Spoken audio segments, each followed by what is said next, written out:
महाविष्णु और श्री कृष्ण एक ही हैं, अभेदेपि।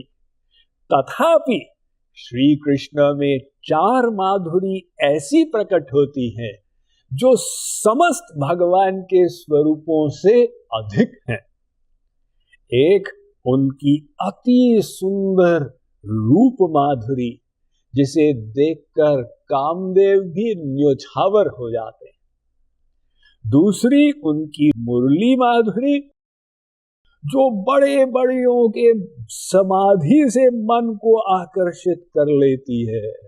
शंभु समाधि तजो भजो ब्रज, ऐसो वंशी का सुर।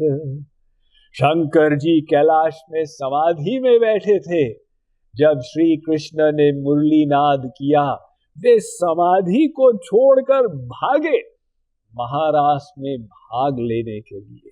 तो श्री कृष्ण की लीला माधुरी एवं प्रेम माधुरी, वे जे प्रेम के वशीभूत होकर भक्त वश्यता की लीलाएं का प्रादुर्भाव करते हैं, वे अद्वितीय हैं।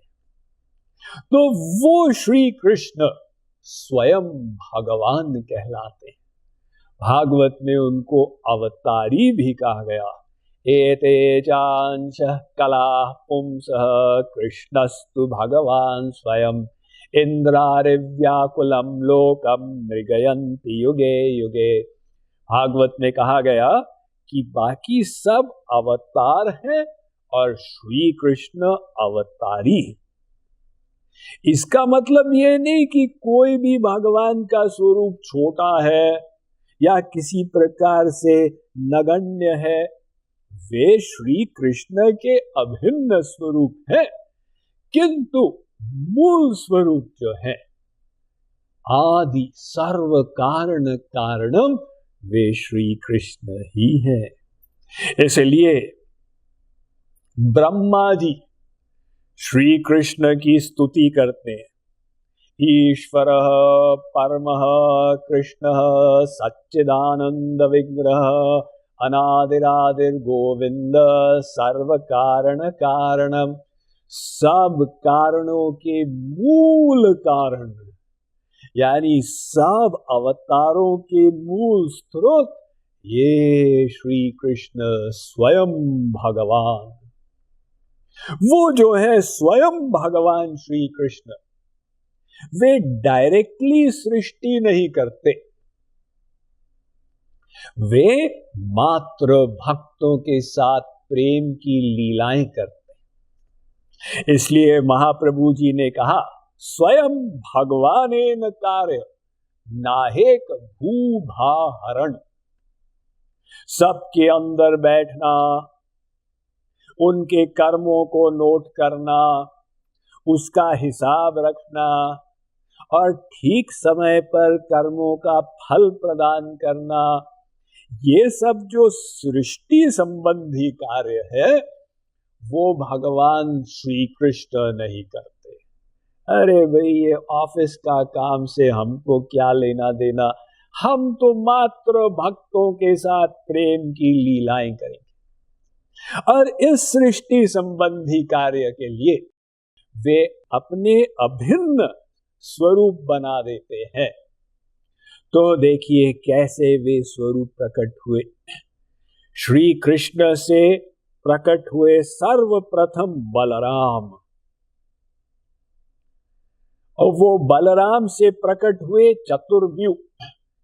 ये भगवान के दिव्य लोक में है, शंकरषण, अनिरुद्ध, प्रद्युम्न और वासुदेव। अब वहां शंकरषण से प्रकट हुआ दूसरा चतुर्व्यूह, शंकरषण, अनिरुद्ध, प्रद्युम्न, वासुदेव। अब वो द्वितीय शंकरषण से प्रकट हुए महाविष्णु।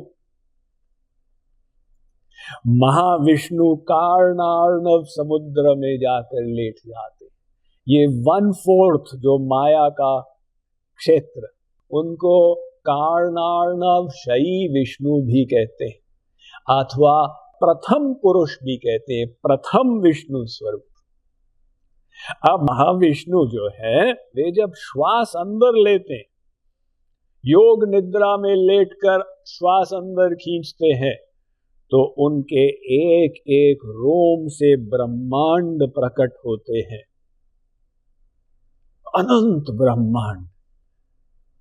बताइए उनका रोमकूप कितना बड़ा होगा कि एक एक रोमकूप से अनेक अनेक ब्रह्मांड निकल रहे, जबकि ब्रह्मांड ही इतना विस्तृत है।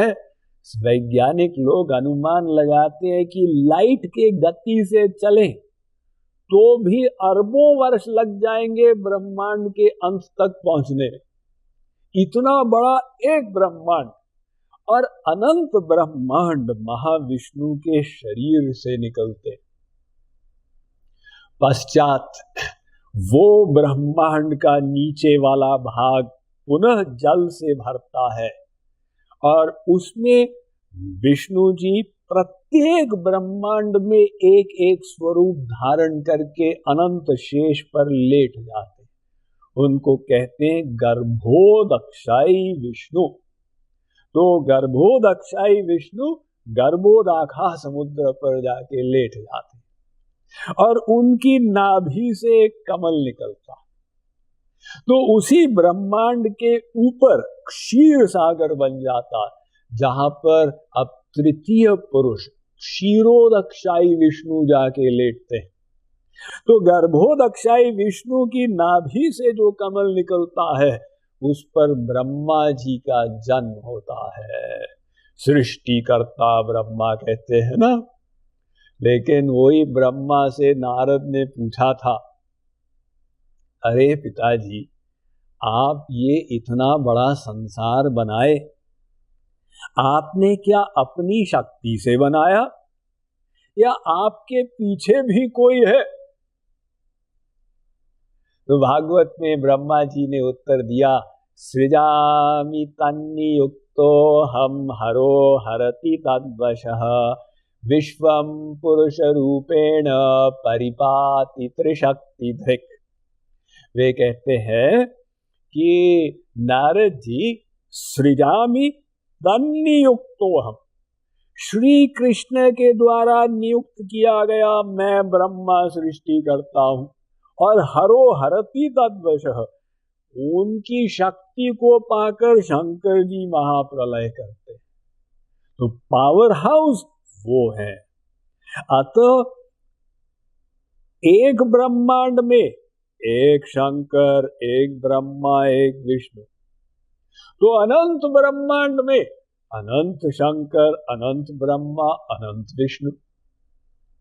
रामायण में आप लोग पढ़े होंगे, लोक लोक प्रति भिन्न विधाता भिन्न विष्णु शिव मन दृषि त्राता। जब भगवान ने विराट रूप दिखाया तो अनंत शंकर, अनंत ब्रह्मा, अनंत विष्णु, और उन सब के अध्यक्ष महाविष्णु, और वो महाविष्णु निकले श्री कृष्ण से, वो स्वयं भगवान श्री कृष्ण। इसका मतलब ये मत लगाएं कि वो छूटे हैं। सर्वे पूर्णा शाश्वताश्च देहास्तस्य परात्मनः। पद्म पुराण में भगवान के ही अवतार वेद व्यास कह रहे हैं कि भाई देखो, सब अवतार पूर्ण है, सर्वे सर्व गुणैः पूर्णा। वराह पुराण में फिर से कह रहे हैं। तो होते हुए भी जो सर्वाधिक रसमय स्वरूप है भगवान का, वो श्री कृष्ण का। Mind management, life transformation, power of thoughts आदि प्रेरणादायक एवं आध्यात्मिक वीडियोस के लिए सब्सक्राइब करें स्वामी मुकुंदानंद हिंदी यूट्यूब चैनल को, और बेल आइकन को अवश्य दबाएं ताकि आपको ये वीडियोस मिले सबसे पहले।